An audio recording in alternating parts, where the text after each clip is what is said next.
Welcome to A Man's Journey. My name is Mo. And I'm Tshepo. Today we are here with Dumisani Dube. He'll be joining us to tell us a bit more about himself, as well as his experiences with the LGBT community, as well as gender-based violence. Dumisani is the chairperson of the Holy Trinity Catholic Church, the LGBTI ministry, and also the founding director of the Dialogues for Change. And he's also the host on Queer Talk with Dume on Instagram. Welcome, Dumisani. Thank you very much, guys. Thanks for having me. Pleasure. Dumisani, just to the viewers who don't know you, could you please just introduce yourself a bit more?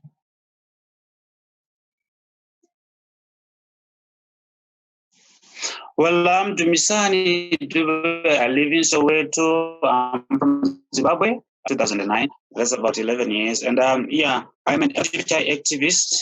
I am a husband. I'm a father, a friend, a brother, and a colleague. Thank you very much. Today we're discussing gender-based violence, especially in what is not being raised in the LGBTQI community. So, Dumisani, what kind of difficulties do you face, or people in that community face with gender-based violence?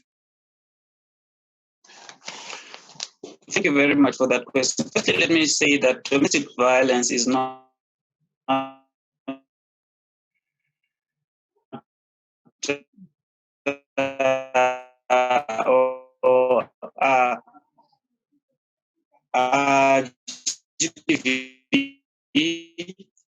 I think your network is... Which I prefer partner violence. Can affect all yours. You can hear me? Yeah, I can hear you. It's getting distorted. I have no idea why. But let me just carry on. As I said earlier, that domestic violence is not limited to heterosexual relationships and can affect individuals of all sexual orientations and genders. Within the LGBTIQ plus community, intimate partner violence occurs at a rate equal to or even higher than that of the heterosexual community. The queer community individuals may experience unique forms of intimate partner violence, as well as distinctive barriers to seeking help due to fear of discrimination. The LGBTI community experiences a lot of difficulties because of their different sexual preferences, which brings in homophobia, biphobia, and transphobia caused by heterosexism. And this is perpetrated by society, family, and religious entities.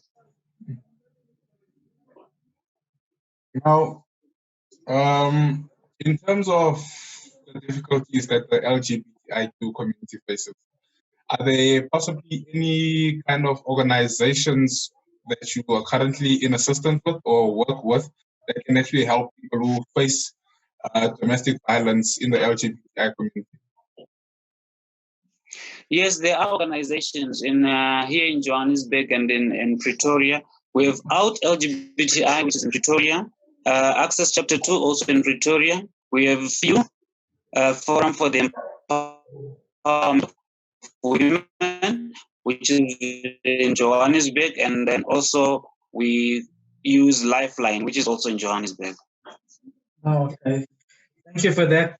You know, is it also like that in communities, like, you know, women are always afraid to come out and speak about their partners in gender-based violence? Do you have the same kind of fears in the LGBTQ communities?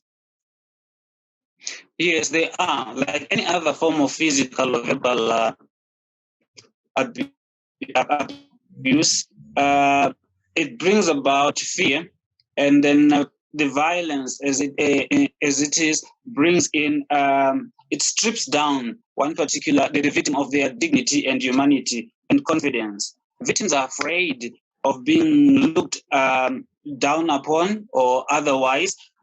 This is what the what will people say syndrome kicks in all the time, and as a result, a few of these cases are reported. Okay. In your opinion, how do we combat gender-based violence, especially in the LGBTQ community? And reporting immediately. When one's relationship, they have to give immediately. When fists and insults are being saved on the table, and then there is no more love which is being saved, one has to leave, because this is how we can care, by informing the society, informing the community on the effects of IPV, which is also gender-based violence. Now, you also did mention 2 questions ago. You mentioned that there are cases which do get reported, but then there's quite few of them. In terms of getting help from police and police stations, do they help people within the LGBT community at an efficient rate as they would at anyone else? Sorry, say the last sentence again. I couldn't hear. In terms of when cases from the LGBT community are reported at the police stations, is there a certain efficiency, or do they give the same efficient help that they would give anyone else? I think regardless of sexual orientation, the reported cases are not being taken seriously unless activist groups or organizations manage to campaign or to march against a particular police station. I think police need also to be taught. They need training in these issues, because they don't take them seriously. You go and report a case of GBV or IPV, they look at it as something that is not urgent. But however, there are some cases where police respond swiftly. People really don't go and report and say, what will happen? What will the police do? There is no reason for me to report. So some decide to stay and some choose to leave their relationship as a way of getting out of it. But some still continue to live in relationship because they are afraid of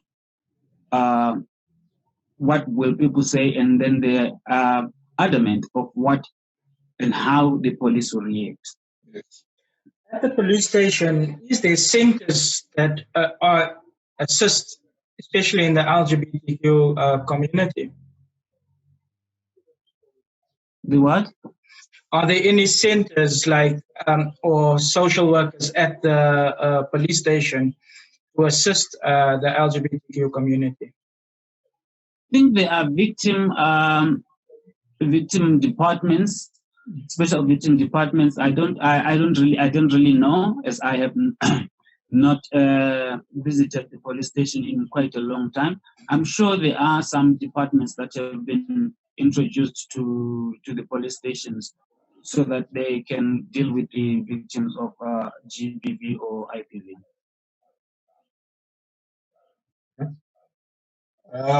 Also, in terms of organizations that you mentioned, are there possibly any contact details in case somebody would actually like to get into contact with those organizations or with you directly to find assistance? Maybe they might be dealing with IPV or GBV from an LGBT point of perspective. The contacts, if someone is seeking help or for advice and support, one can contact out in Pretoria 012-430-3272, 012-430-3272, that is out. And Access Chapter 2 also in Pretoria, 010-100-3177, 010-100-3177. Their email address is info@ac2.org, info@ac2, 011 403 1907 011 403 1907 in Johannesburg. Lifeline. Lifeline, you can also get them on 0861 322 322. Thank you, Dumisani, for that. Discrimination as a form of abuse from family, friends, etc., neighbors, even in the workplace. How can we as people overcome or curb this, and how can mindsets be changed around homophobia especially?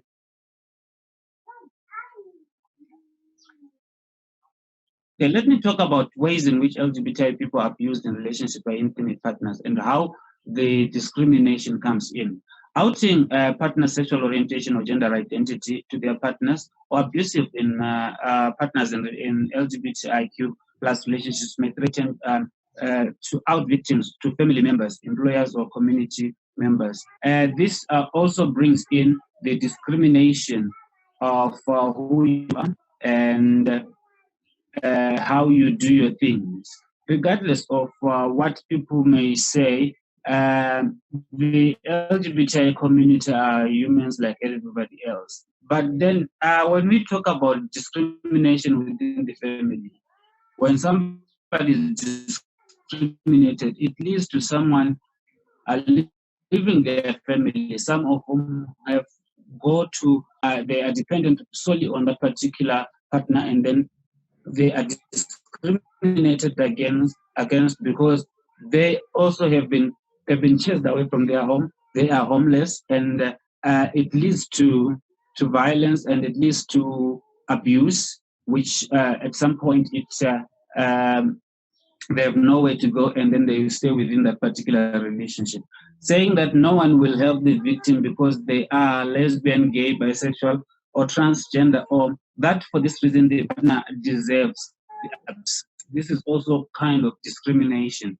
Another discrimination comes in justifying the abuse with the notion that the partner is not really a lesbian, gay, bisexual, or transgender. That is, the victim may once have had or may still have relationships or express gender identity inconsistent with the abuser's definitions of these terms, verbal and emotional abuse, as well as to further the isolation of the victim from the community. Again, monopolizing support resources through an abuser's partner's manipulation of friends and trust in order to cut off these resources to the victim. This is particularly the issue to members of the LGBTIQ community, where there may be fewer specific resources, neighborhoods or social outlets. Again, somebody said that portraying the violence as a mutual and even consensual or as an expression of masculinity or some other desirable trait. So discrimination comes in so many forms that we cannot, if we talk about discrimination, in so many forms. There's discrimination in churches, there's discrimination actually in all the religious spaces, there's discrimination at home, there's discrimination even when you are walking on the street. People look at you in a certain way, and they pass these comments, even to the comments they pass to women that when they are wearing short skirts, they can pass to a gay man who is walking the way they are not expected to walk. No, that's true. We on a man's journey wants to change men's men changing mindsets actually. Yeah, so we don't want anybody to be harmed unnecessarily or etc. Have you heard of anybody like within the LGBTQ community, when harmed, they actually get blamed for why they're being harmed, basically? Actually, funny enough, you asked that question because at the moment now I'm housing one person who has been in an abusive relationship. Whom we got them out because their lives were in danger because the partner is the other partner claims that they're bipolar and stuff like that. They are being accused of so many things. They're being accused of being lazy. They're being accused of cheating. So those things lead to violence, and this is an excuse just for somebody to beat up somebody using a weapon of clenched fists. So yes, there is, and there are so many cases that we can mention blamed of that abuse. No, Dumisani, we do thank you for that and joining us today. Hopefully the information that you have actually given us today will be able to help and empower someone out there who is in similar positions and dealing with similar situations, and they'll be able to get themselves out or contact you even to be able to assist them and contact the organizations that you have brought out to us today so that they can find assistance and find help basically to get themselves out of those situations. So we do thank you very much for joining us today. Yeah. And one last thing, Dumisani, any motivation for a person that is still in a relationship or in a situation like that, that maybe fell victim to gender-based violence, any motivation from your side for them, how to get out, etc.?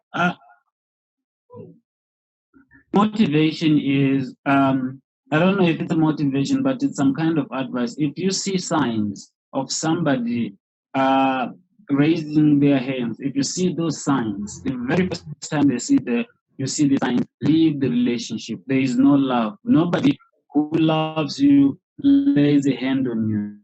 Nobody who loves you physically pushes you around. Nobody who loves you picks up a weapon and throws it at you. So if you are in love with somebody and they don't love you anymore and they are abusing you, leave that relationship before you die. Your life is worth much more than the love you think you have for that particular person.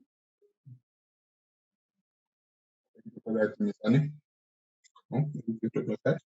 Thank you very much, Dumisani. Thank you to our viewers. Please subscribe to our channel, and the contact details will be put up after the show so that you guys, whoever is in situations like this, to get out, contact. There is help out there, as Dumisani mentioned.